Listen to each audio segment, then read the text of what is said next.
Basic Guitar Class online ကနေလေ့လာလို့ရပါတယ် Basic Guitar အခြေခံသင်ကြားပေးပါတယ် Basic Guitar မှာလေ့လာရမယ့်သင်ခန်းစာလေးတွေကတော့strumming pattern သင်ခန်းစာပေါ့နော်ဒီညာဘက်လက်ခတ် style တွေပေါ့ဥပမာအားဖြင့် slow go တို့ country တို့စရဖြစ်ပေါ့နော်စရတဲ့သင်ခန်းစာလေးတွေလေ့လာရမယ်ပြီးရင်ကျွန်တော်တို့ဒီဘယ်ဘက်ပေါ့နော်ဘယ်ဘက်လက်ကနေကင်တဲ့ chord လေးတွေပေါ့နော် chord လေးတွေလေ့ကျင့်ရမယ်ပေါ့နော်ပြီးရင်အခြေခံသမားတွေပေါ့နော်အခြေခံသမားတွေတည်တင်တဲ့ guitar knowledge လေးတွေပေါ့နော် theory ဘိုင်းပေါ့အဲ့အရာလေးတွေလေ့လာရမယ်ကျွန်တော်တို့ instrument တီးခတ်ရတဲ့ရွယ်ချက်ကတော့ကျွန်တော်တို့က enjoy ဖြစ်ဖို့ဖြစ်ပါတယ် enjoy ဖြစ်ဖို့အတွက်ကျွန်တော်တို့က guitar တီးရတာပေါ့နော်အဲ့အတွက်ကြောင့်မို့လို့ကျွန်တော်တို့တခြင်းလေးတွေလည်းကျွန်တော်တို့လေ့ကျင့်ရမယ်တခြင်းလေးတွေတီးခတ်ပြီးတော့လည်းလေ့ကျင့်ရမယ်တခြင်းလေးတွေလည်းသင်ပေးပါမယ်ပေါ့နော်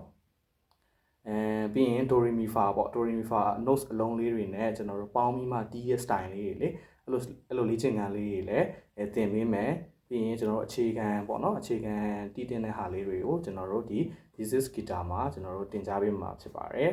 အဲ့အတွက်ကြောင့်မလို့ basic guitar အတွက်ပေါ့နော် basic guitar class အတွက်စုံစမ်းမယ်ဆိုရင် TikTok chat box ဒါမှမဟုတ်ရင် comment မှာပေါ့နော်ကျွန်တော်တို့စုံစမ်းထားလို့ရပါတယ်